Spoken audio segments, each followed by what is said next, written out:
Also joining me from Minneapolis is Kyle Myhre. He's a hip-hop artist, two-time National Poetry Slam champion, activist and educator who also goes by the stage name of Guante. Guys, people may not recognize this, but you are of mixed race. You identify as white, but you wrote a blog post titled An Open Letter to White People about Trayvon Martin. And in that blog post you say, if you're someone who has avoided thinking about white privilege, the unearned advantages that white people benefit from because of how institutions are set up and how history has unfolded, now is a great time to unstick your head from the sand. If Trayvon Martin had been white, he'd still be alive. What better real-world example of white privilege is there?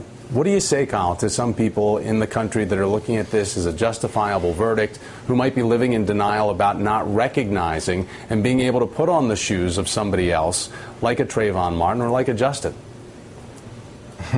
I think anytime there's a national conversation about race and racism in this country, there are always kind of two groups of people. There are those who are saying that, well, you know, is it really about race? Are you just playing the race card? Like, we don't know for sure what's going on. And there's the other people who are saying, screaming at their TV, of course this is about race. And I think it speaks to the fundamental two different universes that we live in this country. You know, there are, you know, people of color who are sharing their lived real life experiences and telling their stories. And then there are not all white people, but many white people who are basically saying, nope, you're wrong, I know better than you.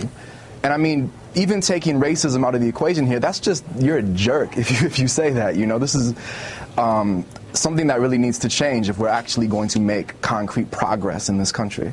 On this, but you also give an action plan, a list for white people in this country, if they want to make a difference, what they can do. What are your suggestions? I mean, what is it that people out there that don't understand that they are born in a genetic lottery in this country of white and male and straight? I think that's the trifecta of privilege in this country. But what do they need to understand if that's not natural for them to recognize?